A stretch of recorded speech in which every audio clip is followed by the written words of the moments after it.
Hello. Do you hear me? Is it working? Yes, cool. Guys, very nice to see you. And it's really nice to be back. I already had the pleasure and honor of talking to the students here in this beautiful hall for a few times. And I'm really nice to be back. Thank you for the invitation. And today I will talk about success. And it was interesting for me to reflect on what is success for me, what is success in general, what is success for each of us can be at the different periods of our time, because I don't think success is once and for all. Success is very personal. Success is only here and now. I don't think you can be once did something, achieved something, you can be successful for a long time. And that's my firm belief based on my career. And it will be interesting for me to share the principles that I defined. They're also formulated based on my previous experience, my career, my reflections. And we might call them also anchors, because today is an absolute turbulent time. I mean, a year ago, 2 years ago, the world is absolutely different. And it really influences each of us. What we do, what choices we make, how we live, how we work, how we eat, how we communicate, how we travel. It's really great to see so many of you here, because even now, coming to a place, it's a challenge. And it was not the case 2 years ago when we were free to go anywhere we wanted. And what is success in our turbulent times? And what can help us sort of stay cool, not safe, obviously, but at least stay, to me, as I formulated, anchored in this time. So, next slide, please. What I will talk about today. As I said, I decided to start with definitions of success. It's just as an inspiration to see what different people at different times formulated success. Just for you as a start of your thoughts, you could formulate your own view, what it is for you personally, because I strongly believe that success is very personal. It's what you think. It's not what other people say. It's what you think success is for you. Then I thought it might be helpful to just briefly go through my sort of periods of my career path, and I will share what I define success at different times of my life. Because as I said, you cannot be successful once and for all. It's very volatile. And then I will share the principles, my reflections on what I believe is really essential to be successful in the current world. Next slide, please. So numerous phrases and thoughts. I thought that I could start with Winston Churchill. So success is not final, as I said, and it's not fatal, because it always goes with a lot of mistakes and could have very drastic consequences. But what it means is the courage to stand up and go. I like the Lily Tomlin phrase, the road to success is always under construction.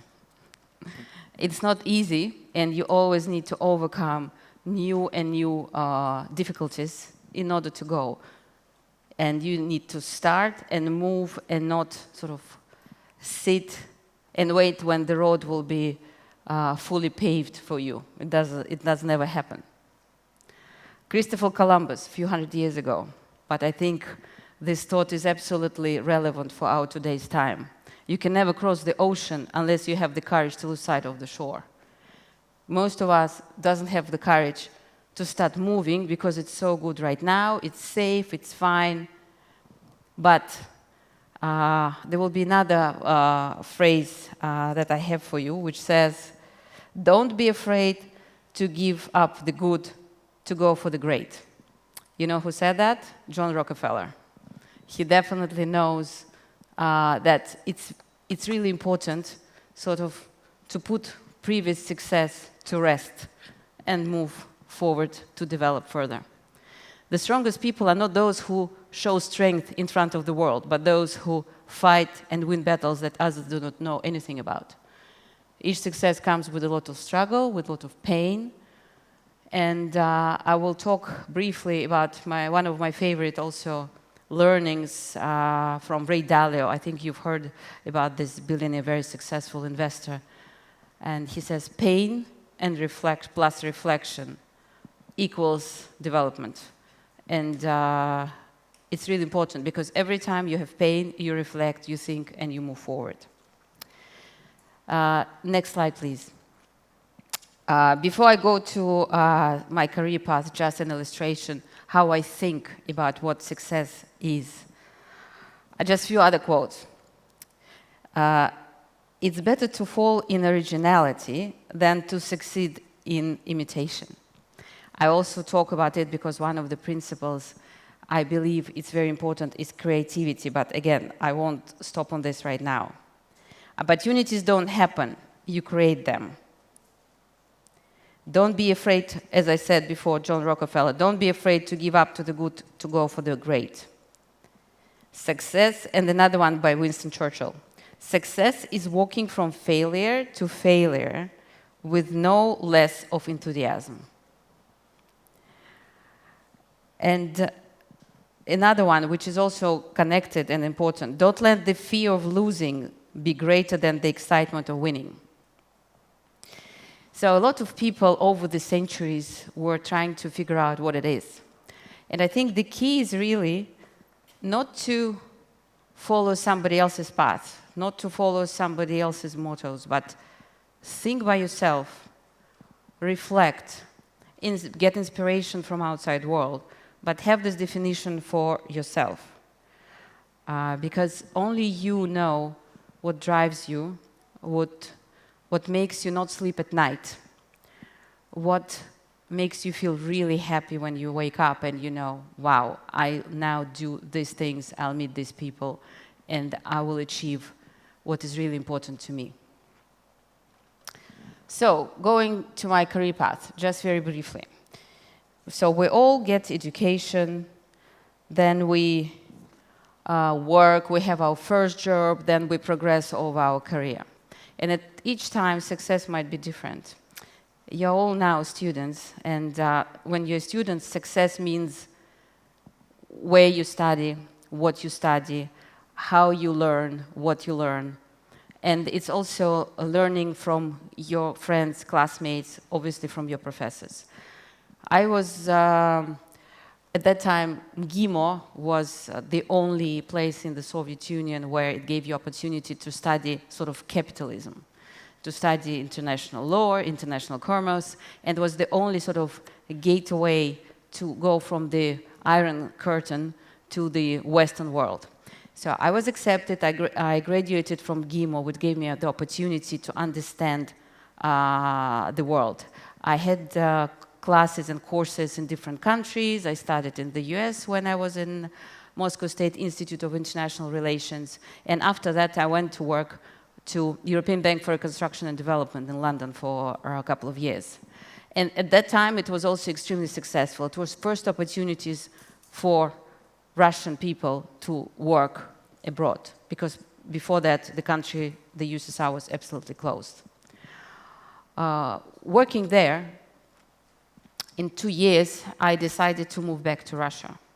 And I also talk about what other people say and whether you should to listen about that. So obviously my decision from the very nice international organization to go to Moscow, which was at that time newly developing the economic regime, new capitalism, new investments, development of new companies. And I will tell you, like 99% of people said that I'm crazy. Who will leave London and EBRD to work in a crazy Russia? But to me, it was obvious decision, because for me, success at that time is new challenging projects, is really getting out of this comfort zone. I was like 23, 24 years old. You cannot get and start be comfortable. It could be your choice. Because, for example, still at EBRD, some people that I used to work with in early 90s, 94, 96, are still there. Very comfortable. But do you think their life is exciting? I doubt it. But it's their choices. Because the thing is, we do choices every day, and they will influence what will happen later. But I firmly believe that you can make choices at every time of your life, and I'll also talk about that. It's not only the choices you make when you're very young, they will influence for the rest of your life. I don't think life is fixed anymore. You can make choices at every moment. You need to be ready for that, you need to have courage. And we'll talk about it. So coming back to Russia, I used to work in Interos Group, at that time the largest financial industrial group. It was new challenging projects. I was the deputy general director of the shipping company. It was like really hardcore business. And to me, this personal development and my position at my age was a really success. It was connected, again, as I said, with the challenging projects that I managed. Then in '99, I quit my job and was accepted to Harvard Business School. I strongly believe that, again, it was an interesting job, very high ranking for my age, but what's next? I understood that I really need to develop, to grow, and to learn. I applied only to the Harvard Business School and got accepted there. And I tell you, for that period of time, Harvard means success. And in HBS, a lot of professors, when we were there for 2 years, were saying, for some of you, you being in HBS, that would be the most successful time of your life. That said, that if it is like that, because the thing is, you don't need to stop. Because a lot of people, they have the good education, then they settle for some nice job, very comfortable, and that's it. Again, it's your personal choice. Whether you're successful or exciting in this case, that's for you to decide. But it's a question whether inside you have this sort of madness in a good way that makes you develop, look for new opportunities. And I came back to Moscow, and it was interesting to me at that time, so I thought that media is one of the businesses that really drives me, that really excites me. And I joined Prof Media. Leaving Harvard Business School, to me, success at that time I formulated as a very interesting job in the corporate world. I thought that I could realize myself through the corporate leading role and sort of having the opportunity to manage people, to have interesting and exciting projects that I will generate, but it was more about corporations. I joined Prof Media, what was at that time sort of developing private media holding in Russia. Under my leadership, within 5 years, it became the leading private media holding. And in 2006, Disney found me. And for the next 13 years, I was the managing director of the Walt Disney Company in Russia, former Soviet Union.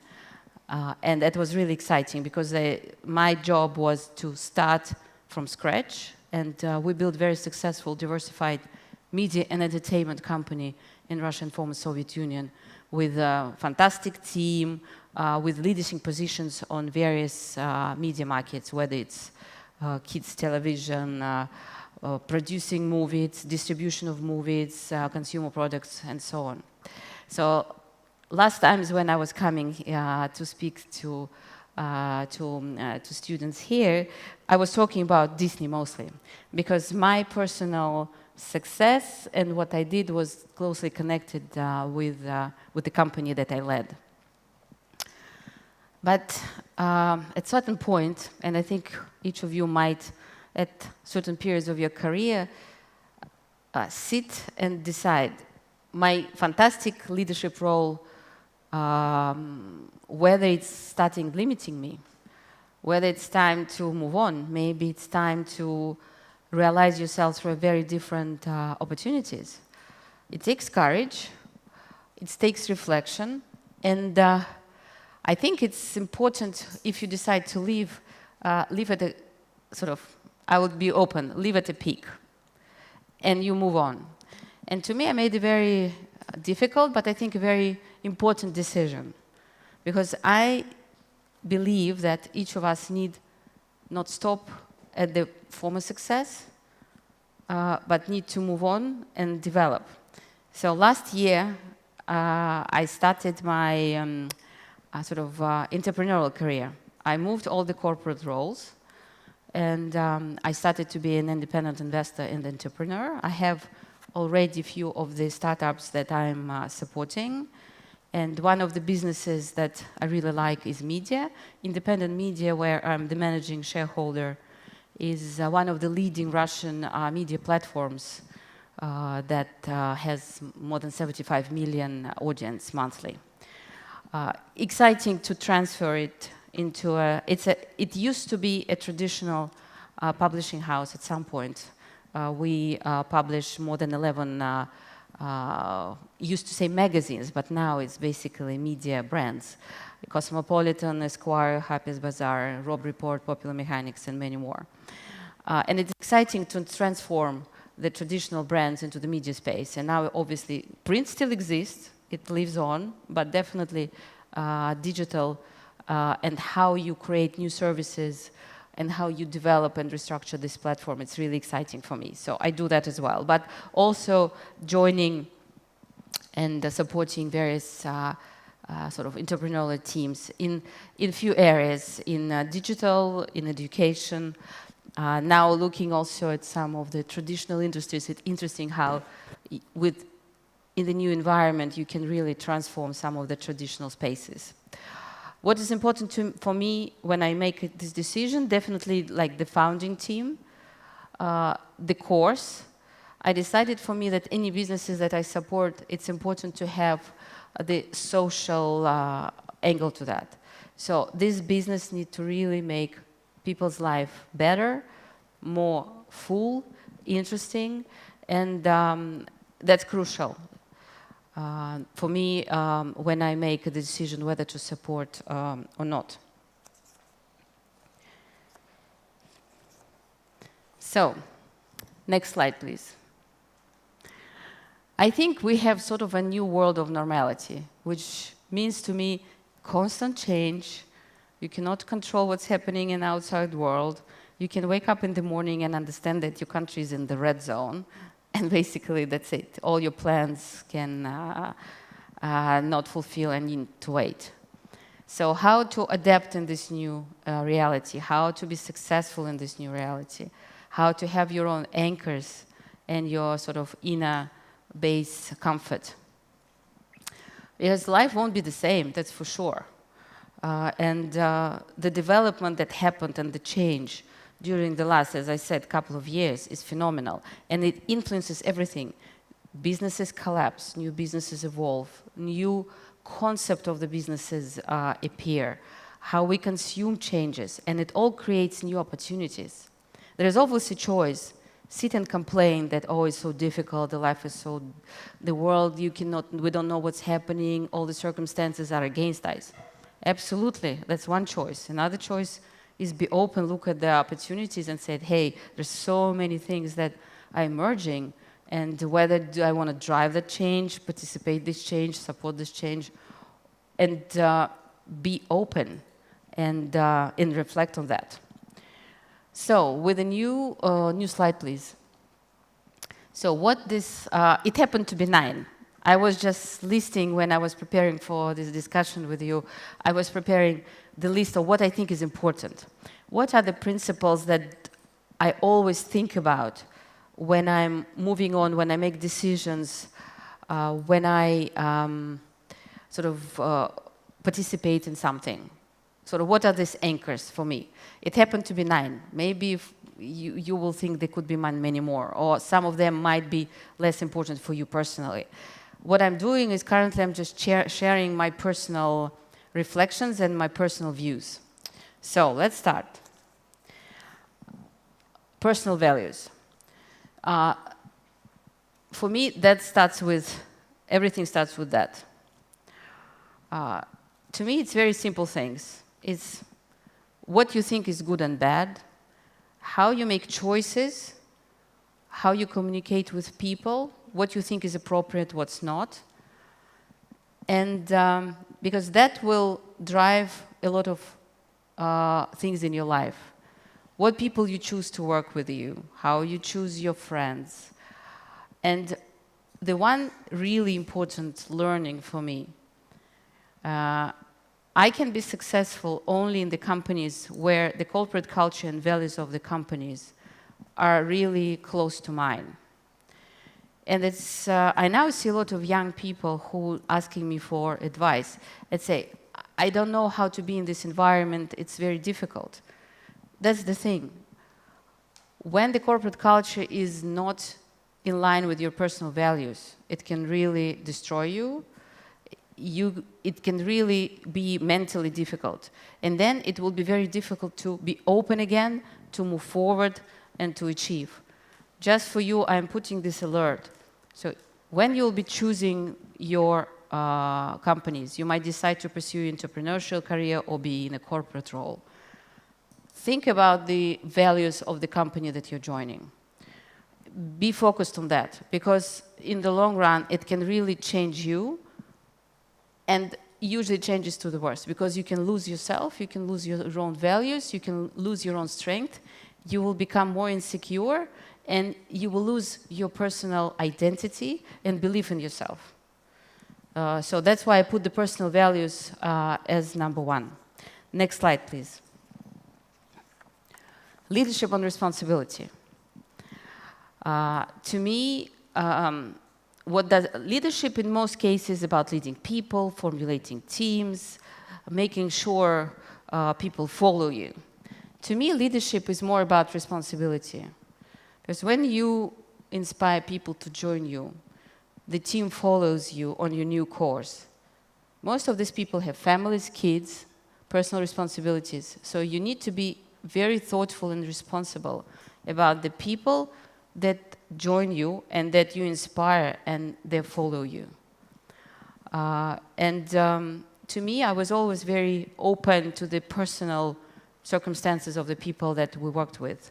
And it really works, because when you have good relationship, deep relationship, you still can have the sort of the distance. You don't need to be like extremely close friends with your team. But when you're aware of the circumstances and you can be open to some of the difficulties and adjust, that really helps in the long run, because people trust you, they know you value them, and they give you much more. And they're very loyal.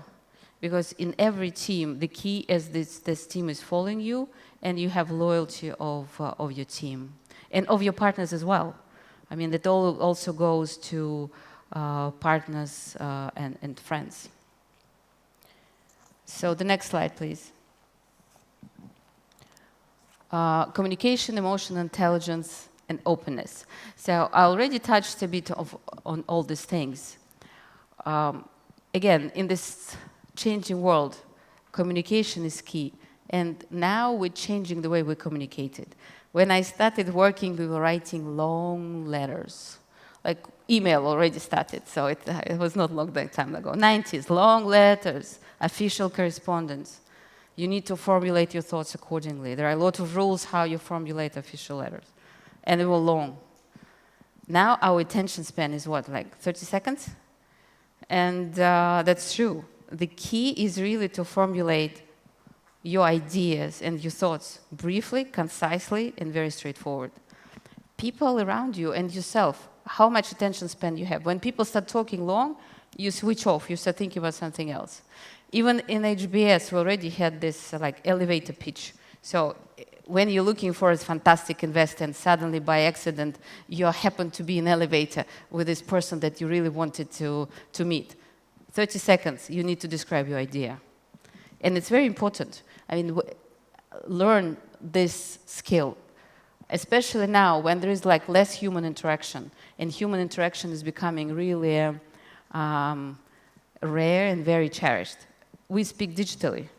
So you just have like sort of voice of a person who's telling you something concise, up to the point, and even the most difficult concept, I strongly believe you can formulate in just few very simple phrases.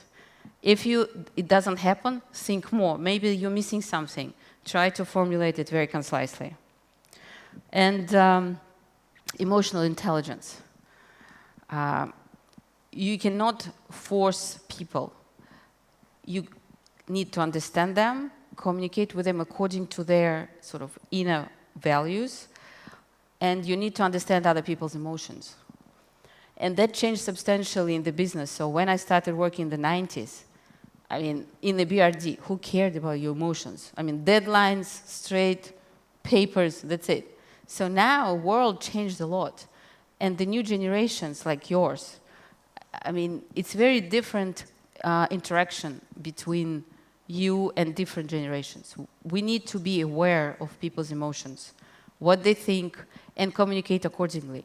With that, obviously, you need to be open to other people's moods, thoughts, the world around you. I already mentioned that. But emotional intelligence, definitely spend time on understanding how it works. There are a lot of literature on that.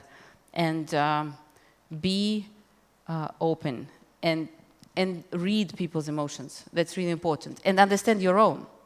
Another sort of side of the coin is really understand yourself.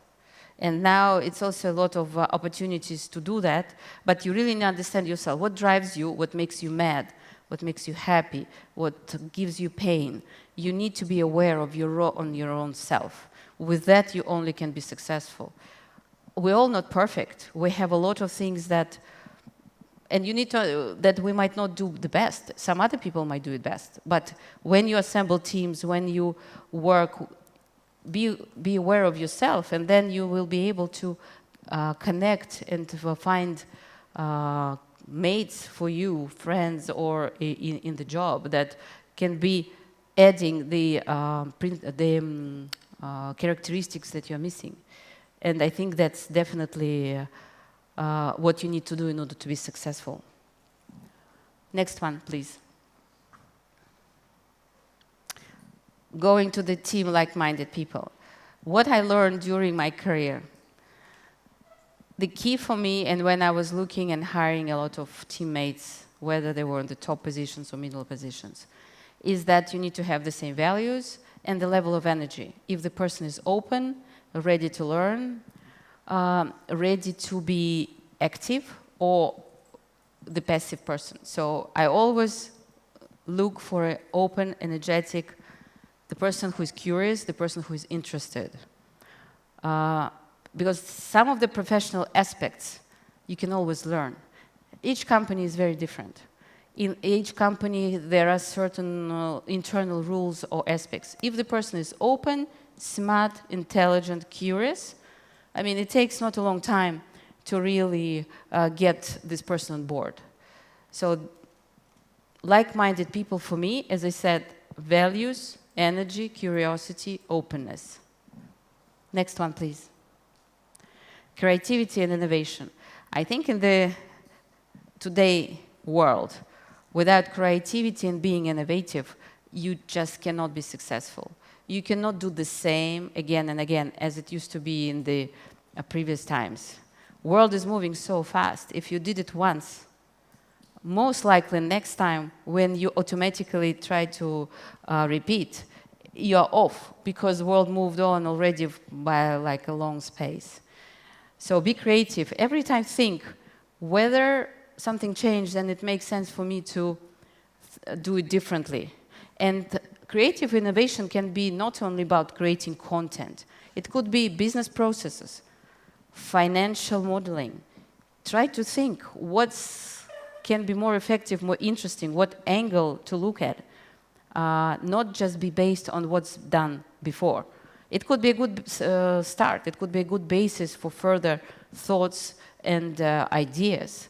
But my recommendation, never settle what was done before. Just like one example, I will talk from my previous work in Disney, Pixar, the best animation studio in the world. What they did for each new animation movie, they terminated the previous codes. Because if you'll do the same water every time, because what is water or like balloons in the digital animation? Just computer codes. If you do the same balloons or water every movie, it will be outdated. So they terminated each code of the movie. And if you see the development of how water, what is the most difficult parts in animation? Water and hair. So for it to look natural. Every time they will cancel the code and the team will do it from scratch, using the new developments, the new ideas, the new technological level that will happen at the time of creation of the new movie. Think about that. To me, it's very, very important feature of success. Next one, please. Oh, I like this one. There are so many stories about that I like. Courage. Courage to start. Courage to move on. Courage not standing of your age to do what you like. I'll tell you a few stories. Most likely you've heard of them. And persistence. With persistence, maybe I'll start with, have you seen The Founder movie? About the founder of McDonald's. Persistence, what he was saying. Until 52, he was a sales agent of mixers and paper cups. Not very successful. But he was moving on and on, on and on. He never stopped. He was not successful at all until that time. Persistence. Have you heard the story of Jack Ma? He was rejected from all jobs, even at KFC. So 24 people applied to KFC, 23 were accepted except him. The world might have been like not that developed if he was still a KFC manager, right? And that was his persistence. You know the story of Oprah Winfrey. She was fired from her job because she was not good enough for evening news, because she was showing emotions. But we know what followed. She's now one of the most successful business women in the world, because she followed what she wanted and what she thinks is good for her. Steven Spielberg. He was not accepted to the film school 3 times in a row because they thought that he's not talented enough. So he then had to go to engineering school, and then obviously because his dream was to make movies, so he moved into the movie and started creating movies. The story of Walt Disney. He had the idea of the Walt Disney World, the Disneyland. He was rejected more than 300 times from investors and bankers. They said that that's crazy. Nobody believed him that it's possible, but he was moving because he wanted that, and he knew that that's his dream, and he wants to fulfill it. The founder of Starbucks, you know his story. He was rejected more than 300 times when he had the idea to grow his small coffee shop and to build only 100 coffee stations, Starbucks. More than 300 investors and bankers said that he's crazy, it's not possible. Who is talking about 100 coffee stations? Now it's what, 30, 50, 100,000 Starbucks in the world. And that's the thing. Never trust other people's opinion. Never stop. Just follow your own dream and what you believe. And then you will be successful. And patience. Through my career, I also had a number of moments when you're trying, you're pushing, it just doesn't happen.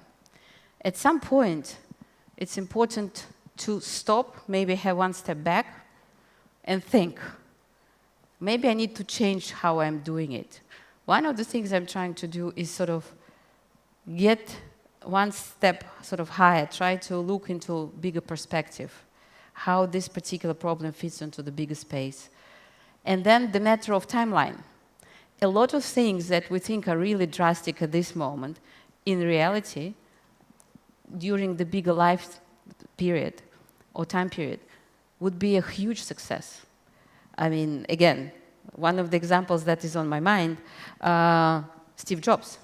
He was fired from his own company because he was not good, and he was not in line what they thought the management needs to be developed. And later, he was saying that the best thing in the world for him was that he was fired because he started Pixar, he started other businesses, and then he returned in '97 to run the company, and it became the great Apple that we know. So some things definitely happen for the better. And if you think it's a failure and it's some drastic moment, just like step back, reflect. Most likely, again, if you don't stop and start complaining that the world is difficult and the life is unfair, you think about it creatively, and most likely it's definitely gives you a very good signal that you need to do something different. Because I'm absolutely sure that we, with our thoughts, with our ideas, and with our steps, we really formulate the world around us. The next one, please. Flexibility and adaptability. I already talked a lot about it, so I won't talk now in detail, but obviously, I mean, we need to adjust, and we need to adjust quickly. Don't do the same thing over and over again. Life is too different every day. Next one, please. Critical thinking and setting priorities. I'll talk a bit about that. Critical thinking, we need to analyze. And in the current world, before making decisions, you need to analyze. You need to know the data. You need to know the details. You need to understand how this process works, what you're trying to achieve. You need to be proficient in that. There is another aspect to that. One of the things that we were told in Harvard, at a certain point, you need to make decision. Because if you analyze, you'll never get the ideal analysis. There will be always something missing. But by the time you find the ideal data, life moves on and your decision is already outdated. At a certain point, you really need to cut off and just make a decision. And prioritize. At every period in life, like I'm now in my period, you need to make a decision what you do. You need to prioritize because you can do everything. The world is open. When I started the Disney business in Russia, it was greenfield. There was nothing. I just came with my assistant. The goal was to create like one of the largest and prominent media and entertainment companies in the country. How you do it, it was my decision. What the choices you make and how you prioritize. And focus on your priority. Because if you try to do all the things at once, you fail. Prioritize every time. And focus on what you do every time. Next one, please. I mean, this obvious. Technology right now, it's a must, it's a basic. It's not something grander. In the 90s, technology seemed extremely, it was expensive. Now, most of the technologies that the startups are created, it's very cheap.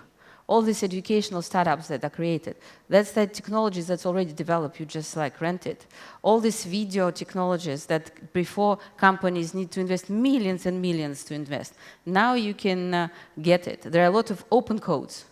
And basically just your mind, your creativity, your team, and you can do, and your understanding of the consumers. I didn't talk about consumers today at all, but it's really important if you do something who is your consumer, what you do for them. But I decided not to talk about it because it's a whole other huge topic. Next one, please. So, the question is, what it does mean for you? What do you think is important for you? What's your personal success? And what drives you? As I said, at different times of your life, success could be different. I like to reflect on my successful moments, but to me, they're in my heart. I love them. I love the moments of success in Disney, in Prof Media. I love my Harvard years. But to me right now, it's about for the future. I don't know.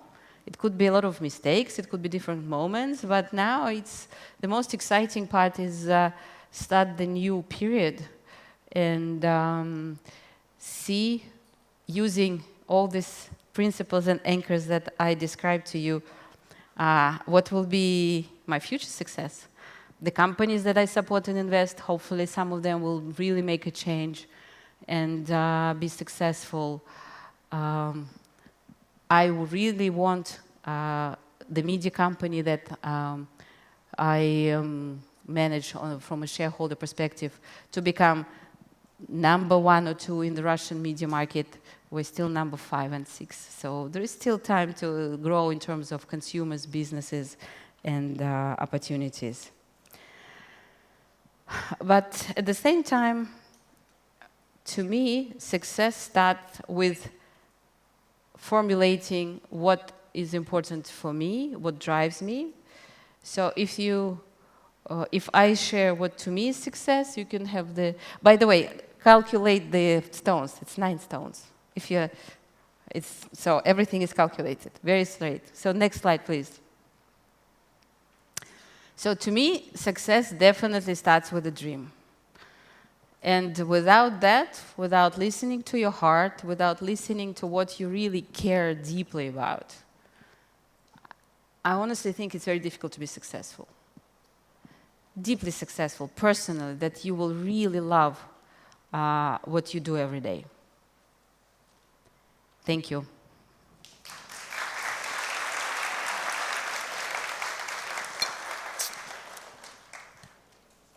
Do you have any questions?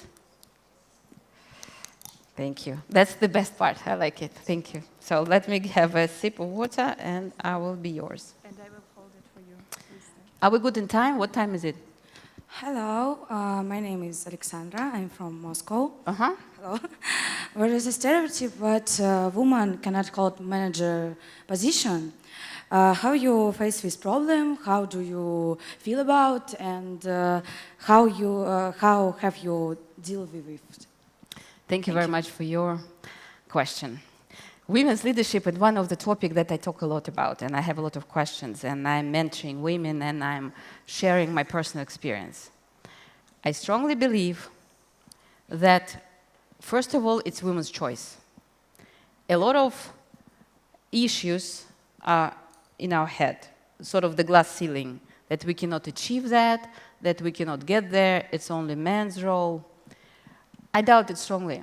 When I was 25, I was leading the shipping company. I mean, captains who were like twice older than me. Yes, it's difficult. You need to be, they need to respect you, and you need to win their respect. But that can be done by your professionalism, by your strength, by your really deep knowledge of the subject, by your opportunity to communicate and formulate your thoughts, to really defend your ideas and your point of view, and that's how you move on.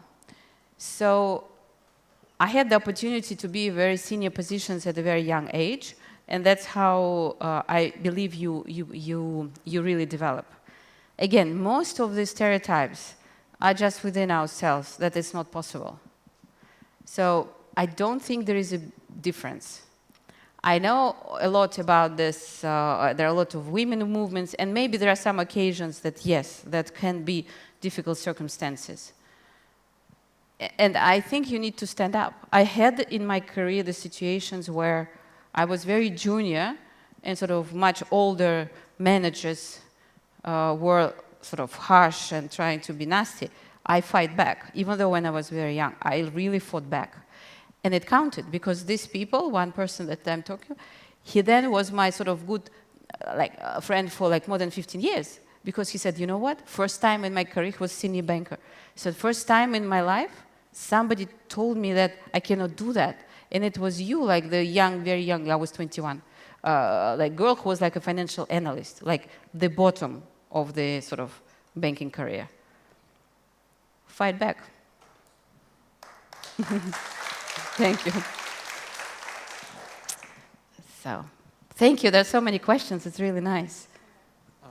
Hello, my name is Victor. I'm from Voronezh. Is there any decision that you made in the course of your career that you feel affected you badly and that you wish to change if you had the chance? Affected me badly. What comes to my mind, for example, I applied to Moscow University economic faculty for 2 times. I was rejected. And I had to prepare myself from GIM or from Moscow State University of International Relations. At that time, I thought it's like horrible because I was, for a year, was getting specifically preparing for high math for like economic department because it has very special requirements.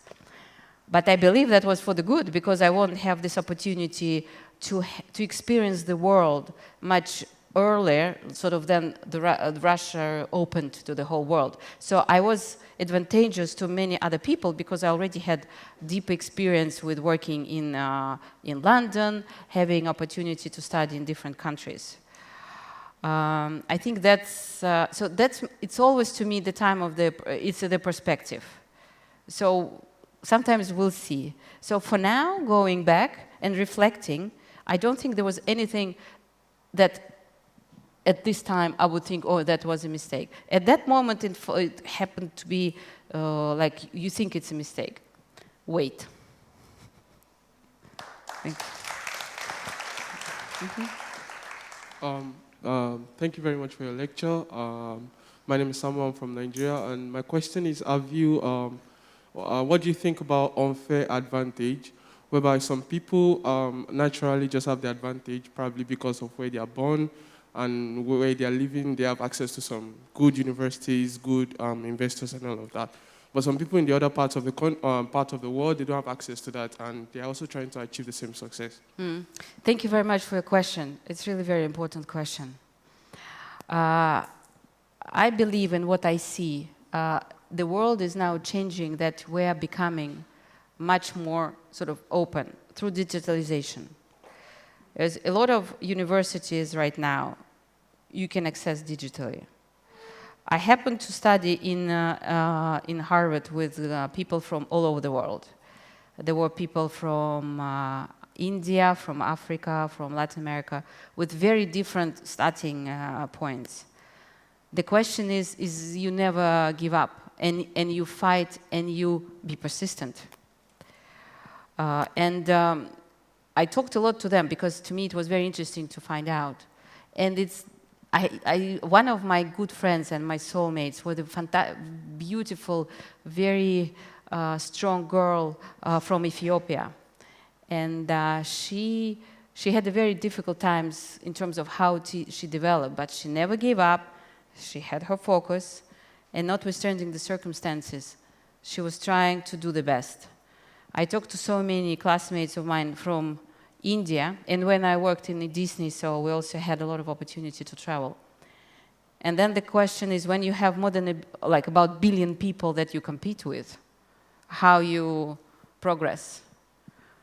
Just being strong, just being true to yourself, and every time trying to do the best that you can.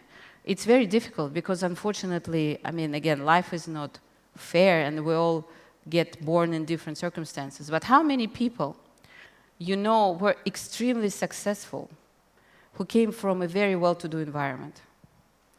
You know that Vanderbilt's family right now doesn't have even a single millionaire. They're all broke. They don't have money. Even though Vanderbilt at certain points were like the most successful family. How many you have circumstances that the next and second generation of the really well-to-do families, they cannot achieve. They're not hungry. They don't have the energy. They don't have the force. So I think being hungry is a very important sort of thing for success.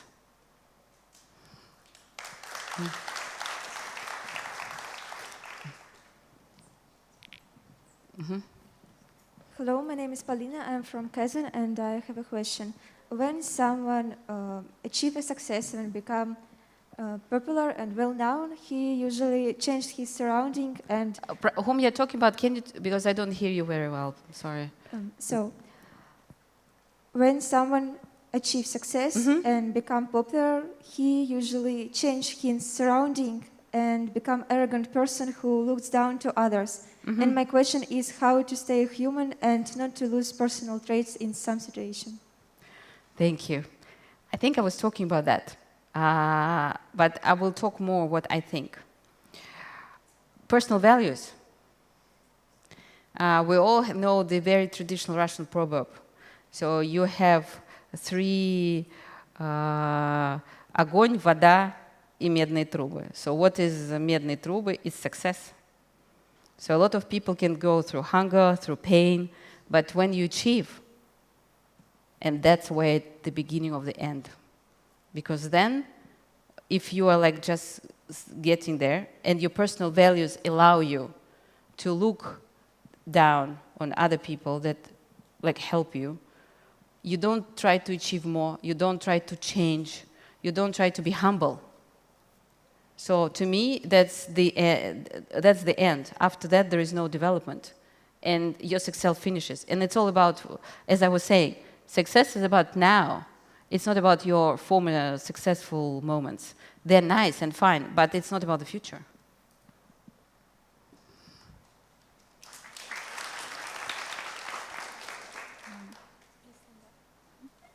Hello, my name is Aygurim. I'm from Kyrgyzstan. So thank you so much for sharing your valuable tips. Could you please share your personal success habits that you have for everyday life that makes you even more successful? Thank you. So a couple of things maybe that I will share. I'm not a very early morning person, and I always take time in the morning just sort of to reflect, to stay calm. I won't say it's meditation, but at least I will try to sort of calm my thoughts and think about the day. And I don't start actively in the morning, like rushing, calling, looking at the news, etc. I think every time we need some moments for ourselves. Another thing that's important, when I plan things, I never plan like one after another. There is a huge habit of a lot of leaders. Let's have 10, 15 meetings a day, every half an hour. What's the point? I mean, you are stressed, then you are late, people are waiting for you, and it's total mess, but everybody's busy. What's the result? There's no result. So I always try to plan accordingly, so there is time for each problem or each person that I communicate. And when I communicate with this person or deal with this issue, I focus on it. I don't at the same time look at the phone, call somebody or something else. I try to focus, and I think it's important because you focus, you solve this, you move on. And have this pace, because when you hurry up, again, everybody is busy, everybody is late, but there is no result. Try, and that's one of the advices of the leadership professor that I like very much, and I'm happy to be friends with, Manfred Kid de Vries. Have you heard about them?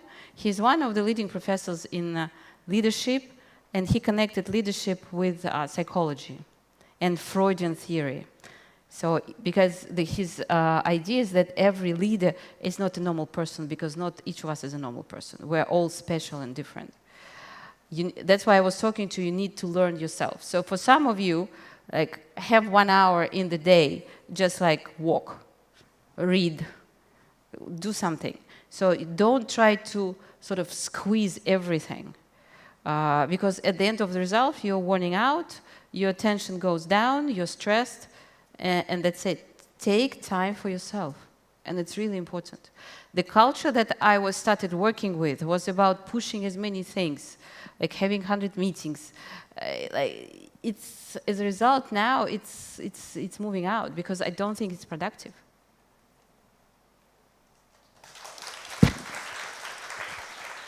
Hello, Sasha from Annapolis. Well, I remember my recent moment of success when I performed here at the stage 2 days ago, if you remember.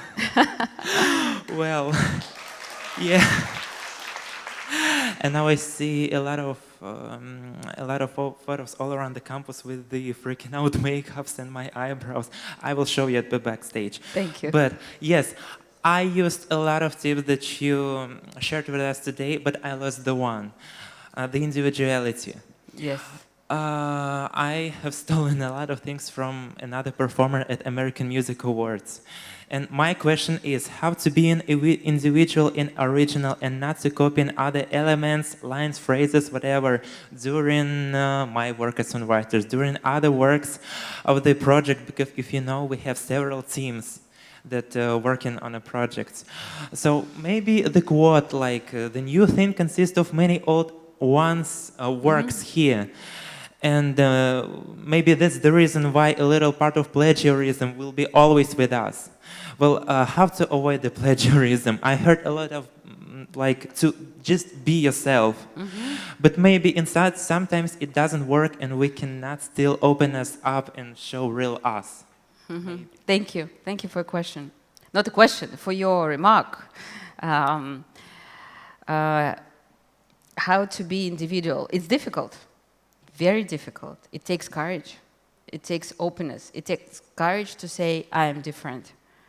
And that's where to be yourself is, first of all, to me, is listen to yourself. But then the question is, if you try to listen, then there is nothing there, right? You ask questions. And the thing is, you need to listen, meaning you need to give time and space for yourself. Most of the time, where in a lot of people, there are a lot of people around, you listen, you get influenced by movies, books, friends, what you see. The only thing which I think makes listen to yourself, meaning have time for yourself in quietness, in dark room, close your eyes and just listen. What you think, it won't immediately come to you, but give your own space.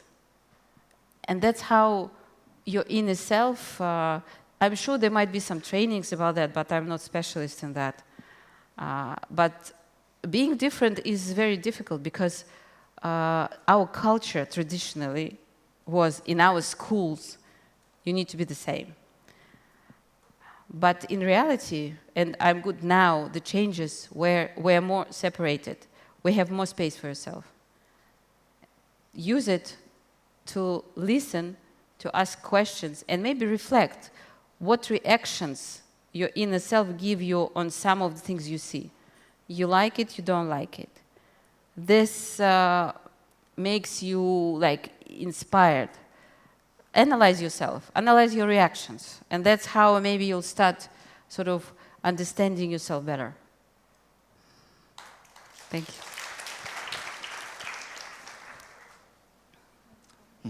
Hello. First of all, thank you very much for being with us today. My name is Daniel. I am from Tomsk State University.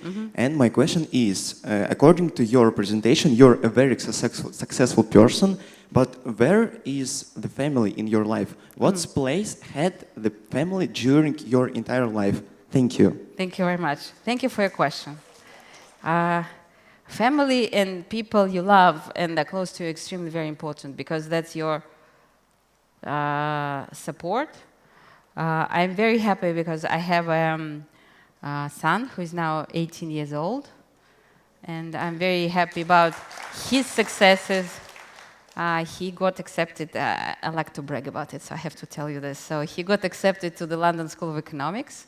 So he's going to study there from September. And I'm very happy because from his part, he's very successful young man. So I have a partner with whom we're together for a few years, and he supports me deeply in my achievements, in moving on, in stepping, and sort of giving me more courage. So I think I'm a very happy person because I have my family. My parents are healthy. They're sort of also close with me. And my grandma would be 100 on Monday. Yeah. So we'll be celebrating with the family. And when I look at her, she will be 100 years old. She still looks fine. She likes to dress, to have makeup. She likes to eat. She walks every day a few kilometers. And she enjoys life. So I think the key, is to our life is to enjoy what we do every day. Wake up and smile. Wake up and say, so I'm so happy, thank you that I'm here. Because life is interesting, exciting, and it's not only about achieving, running, fighting, winning. It's also about being happy just by ourselves every morning that we wake up.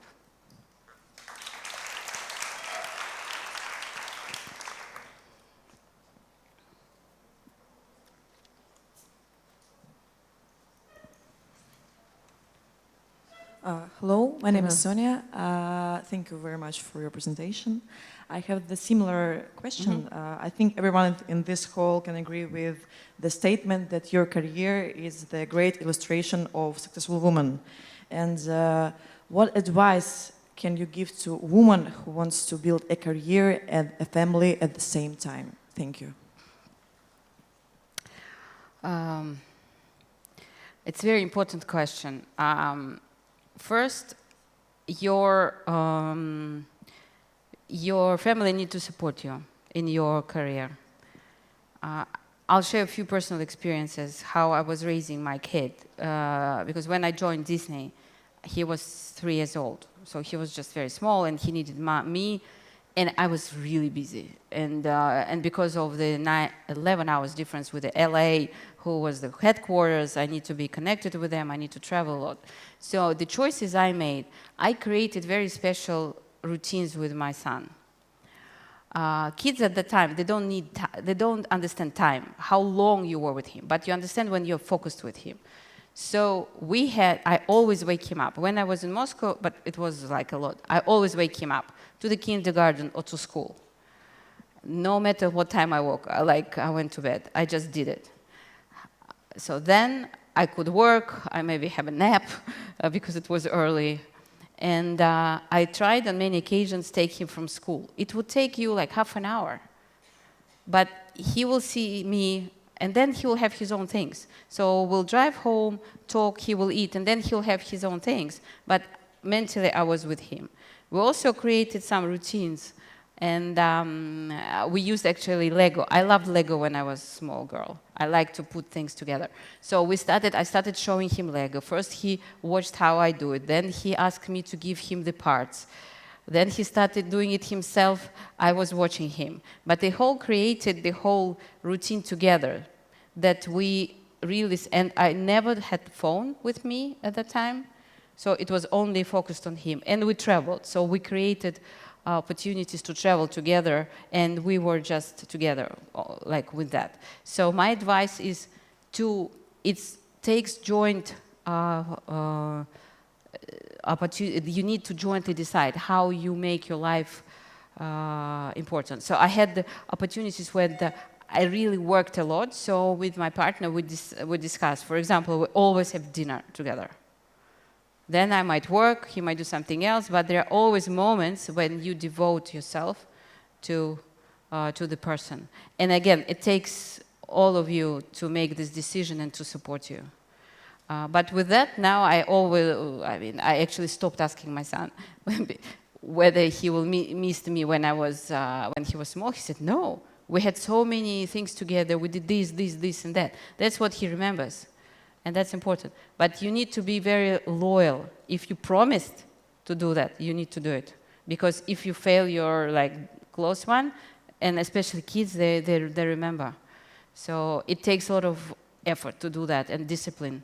But I did it, and I'm very happy I did it because my son is he doesn't miss me that I was absent mom.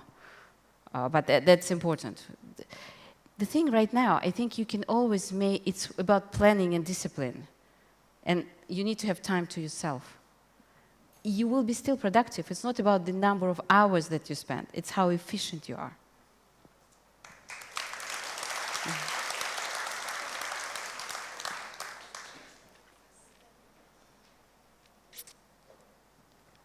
Good afternoon. My name is Ravin Bandara, and I'm from Sri Lanka.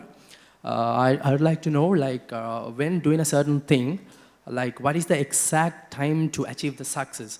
Because as an example, I'm a person who do things at the last moment, where I analyze from my head how long I should have to do a certain thing, and I'll do at the last moment, and I'm always achieving the aim that I need. But sometimes there are some disadvantages and advantages in this case. So I would like to know, how do you do a certain thing to achieve the success? Thank you very much. Thank you. It's a very interesting question, whether to do it last moment. My first reaction would be, if you do it last moment, maybe you have very small aims. Maybe you should plan for them bigger, and then it needs more planning. And then the question is, to me, I try to prepare and plan. I never do it last moment because the opportunity of missing is too much. It's 50-50 at best, right? So that's why, me personally, I try to prepare and plan, but circumstances can change, right? And you need to adopt. But I personally try not to leave it to the last moment because it might not happen in the way I want it. So I try to prepare circumstances to make sure I achieve what I want. And the question is, what's your aim? So maybe you should aim for something much larger that takes more preparation.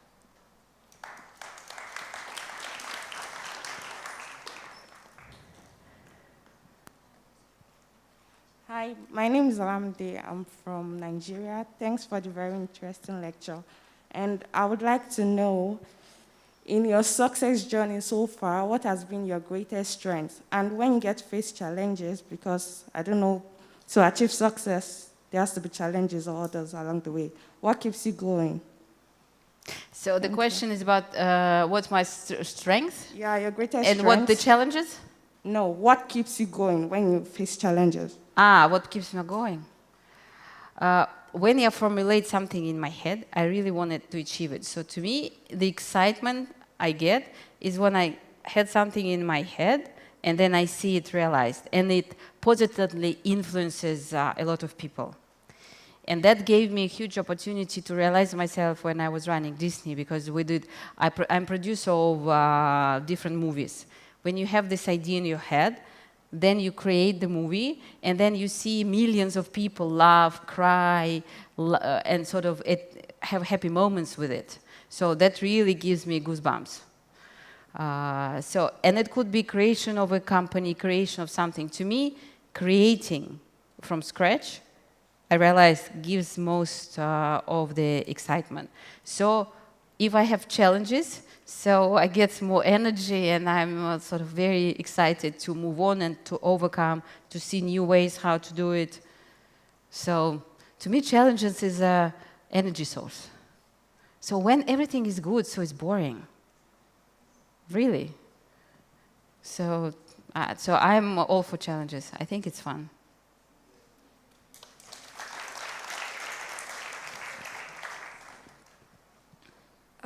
Hello, my name is Juliana. I'm from Kazan. Thank you for this valuable information. And as you mentioned before, often from achieving success or simply from actions and steps to success, we are stopped by installations in our head like, I can't do this, and then it's not for me, and so on. Most people are now beginning to realize that it's just in our head, all the boundaries and so therefore, what can you say about how to work through and get over it, this mental attitudes that actually only distract us and stop us? Thank you. Believe me, I also had a lot of stoppers in my head. So it's not that most of them, I believe, come from our childhood and from our parents, because they say you cannot do this, you cannot do that. And they do it for better good, because they believe it's better. So a lot of things in terms of the women's role, right? We have from our grandparents or parents, they say the girl should do this or should not do that, right? You're growing up and you have these mental stoppers inside. So that's why I stop you that I cannot be in this leadership role because I have to be a good wife, good mother, I need to be cooking, cleaning, whatever, right? So it all stoppers inside you. So it's a difficult work, but it's important to analyze yourself and understand what stops personally me, because it could be very different from different people. In a lot of people, they're scared of failure because in a lot of us, the parents say, you need to be a good girl. If you fail, you're not a good girl, right? So, and it stops you from trying because you better be a good girl and do nothing. It's very simple things. In most cases, it's all very simple stoppers. And they come from our childhood. It could be even subconsciously. So you might not even think about it and formulate it inside you. It could be your inner. But that's, again, you need to analyze yourself and see your first reaction. your first reaction is the most true one. Catch it and think, I thought it's good or bad, why? I'm afraid now and I feel uncomfortable, why? So it evokes in your head the maybe childhood memories or something else. So that's, it's a lot of work to understand ourselves. The easy part is to run, and just do things and be constantly busy. That's very easy to be constantly busy. It's much more difficult to reflect, to learn, to prioritize, and then to be successful. Okay. Marina, hello. Thank you for your presentation. And I have a question. When we are on the start of our career path, there are a lot of situations when we are like the lowest point in the company, and some companies can like chew you up and turn you out because you'll do all without nothing. So the question is how to distinguish it, or we should like continue working with it, or we should like transfer it into some experience. So how to deal with it to not be burned out emotionally up to your 20s. So thank you. Thank you.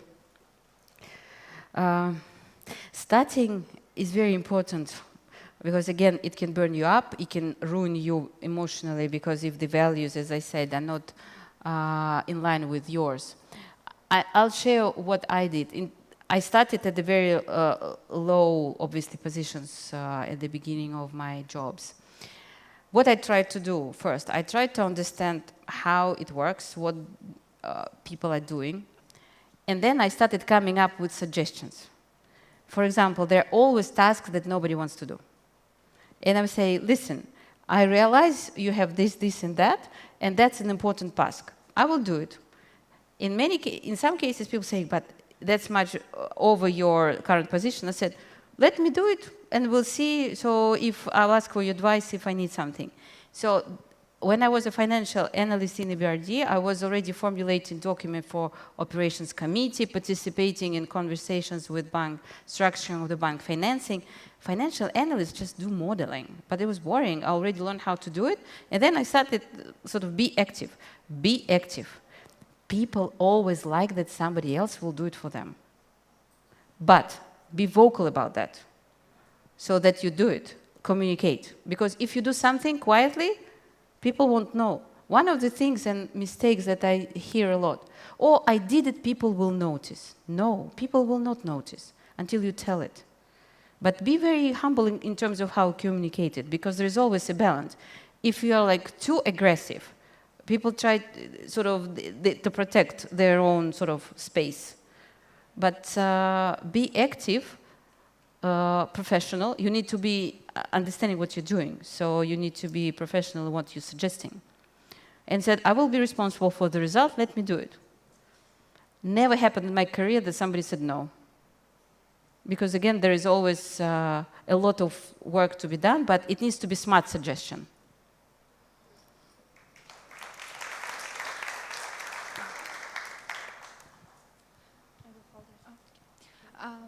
Hello, thank you for your lecture.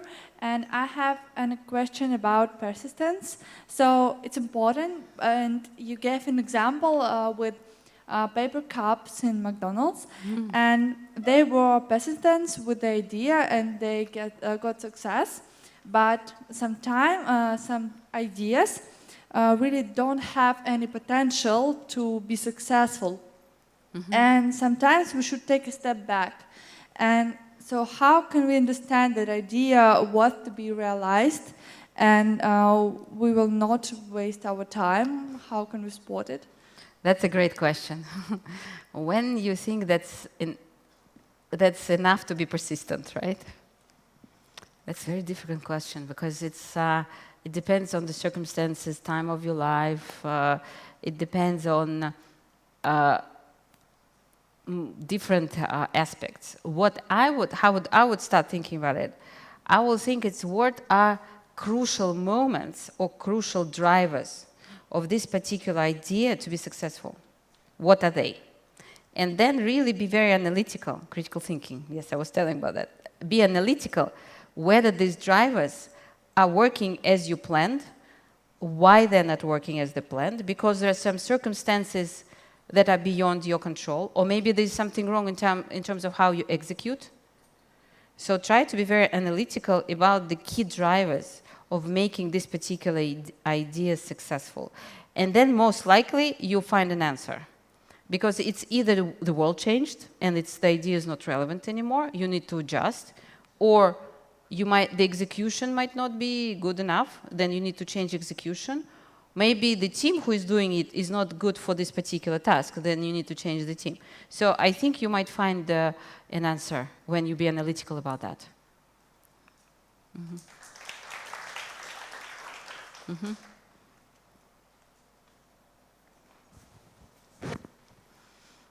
Okay, hello. Thank you for your lecture. I hope you're having a good time here. So my name is Yana. I'm from Moscow, and I have one question. So there are a number of things that you need to follow to be successful, and one of them, for my mind, up to my mind, is being a respected and convincing speaker. Mm-hmm. So, what are the pieces of advice? Could you tell us how to make people listen to you, especially for the young people? Thank you. Thank you.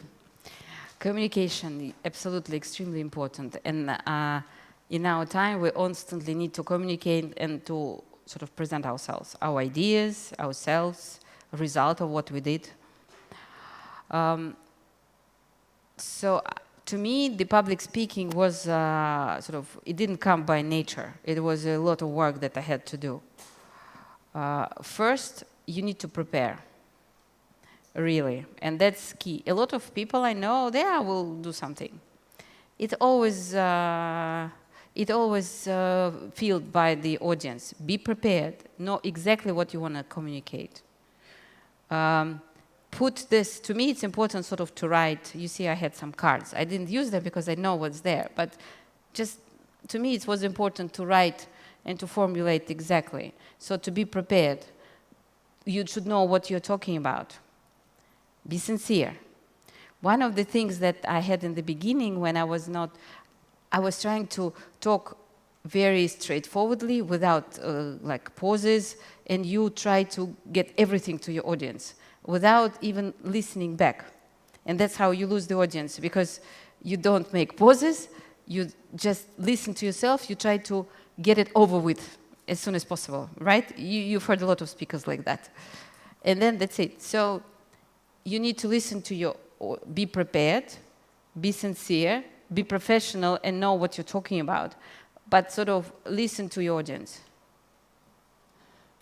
Mm-hmm.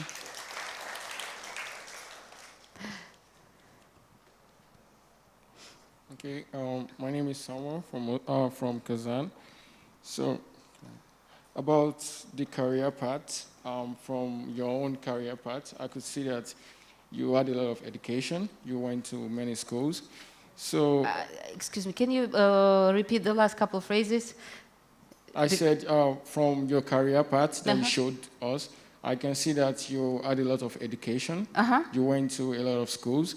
So I had much more education that I don't show there. I can talk about it. Okay. So it was just the major parts. Okay, so what I want to ask is, for a student entrepreneur that is in school, but during the time in school, he had ideas and he was able to establish something, but he has to balance schoolwork with the ideas, with the... Okay, let me put it this way. I'm a student, and I have a company, but I've discovered that you have to set priorities. Yes. Your work sometimes is going to suffer, and sometimes your company has to suffer. So, and you also said that we have to define our success for ourselves. So sometimes the thought arrives, you'll be thinking, should I just forget about this schoolwork or just leave it, or I should focus more on the company, or should I make the company suffer a bit and look at my schoolwork. So they'll fight, the arguments arrive in your head. So I'm just trying to ask, how do you figure out at a particular time what is the most important, what to pay attention to and what not to prioritize? Thank you. I mean, first of all, obviously, it's your decision what's more important to you. So if you believe that this company is your life and you want your life to be associated with this company, it's one thing. If this company for you is a good training material to try to figure out how certain things work, right, then it's more complementary to the study that is the core at this moment to leave the foundation, right, for your future development. So I think it's, first of all, how I would think about it is, first, this company is what for me? Just period training, my lifetime opportunity, and I strongly believe deeply, and I do everything in order for it to succeed. Or to me, more important is to really get the education, and that's first question. Another one is try to be disciplined in terms of the time you devote to your company and the time you devote to school, and say, I need to devote time to my company, like every day, this X amount of hours. And then it's again, when you close your eyes and you think, in 10 years, what do you think you would like? To have this company to rule the world? I don't know what it is, but for example, to be most successful in the space, or you don't really care? It's your answer, I don't know. But I think it's putting yourself in the different timeline. To me, it always helps to understand what's the priority really.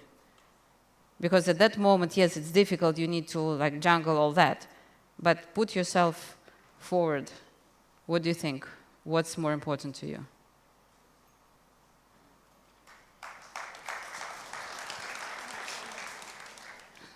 Hello, my name is Kate. I'm from Moscow, and my question is about priorities. And our life consists of different choices, as you said, and decisions that we make are crucial for our lives. They define it, and sometimes it's very difficult to set these priorities, to decide what road to choose. And could you please share your advice about how do you make choices, and maybe what questions do you ask yourself? What's the most important things for you in making decisions? Thank you. A lot of very important questions. Sometimes it's very difficult to decide. And sometimes something needs to happen in your life, then you say, I need to move forward. But at the same time, it's how I formulate what is important to me at this period of life. What circumstance would really make you like happy and drive you? When you feel like really excited? Like what? When you are running a company, then it's a deep path that you need to go. Your own company or a corporate company, you want to see happy faces of sort of kids that will listen to you. It's all very what really drives you. And again, I'm returning back to the same thing I said. Listen to yourself. It takes time. It's not easy to find what really drives you. Because in most cases, we just started and running because the parents said, we need to do this education, then we have first job, and we're already somewhere. Do you want to be there? Most likely you figure out what's the 40 years crisis. Because you started running without thinking, and then in the middle of whatever, the midlife crisis, you realize, wow, I am in the place that I don't want to be, I hate my job, I don't like my life, and that's it. So now you are in a perfect moment of your life. Think, don't rush, think. Try to think and listen to yourself. Ask this question, what drives you? What I hate? What makes me happy? What I want to achieve, and I don't sleep at night because the idea really makes me crazy and I want to do it. My honest advice, this comes first. and then you can run to any destination you decide. Because otherwise, it's really sad. And I see a lot of people in my life who are very unhappy when they're like 40, because they do what they don't like and they hate their job. The most horrible thing is when you hate weekend Sunday evening, because you know that on Monday, and you're already in a bad mood, and you hate it because you know that on Monday morning you need to go to this horrible place, and you hate your job, you hate what you do, you hate your colleagues, because it's not what you envisioned for yourself. So first, envision what you want, and then step by step go there, using the principles I share, using your own principles. But that's the simple question. Just listen, think, ask yourself questions. And as I did before, listen to your reactions. That's how you can start thinking about it. Very simple. What drives you mad? What you hate? When people do something, what reaction? If you makes you mad or happy, just try to formulate, write it. Listen to yourself.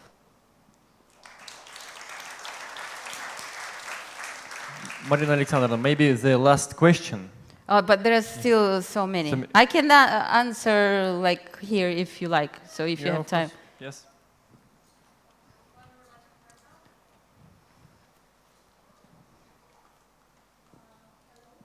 It works. Hello, my name is Olesya. I'm from Kazan. And first of all, I want to thank you for these amazing lectures and for your questions.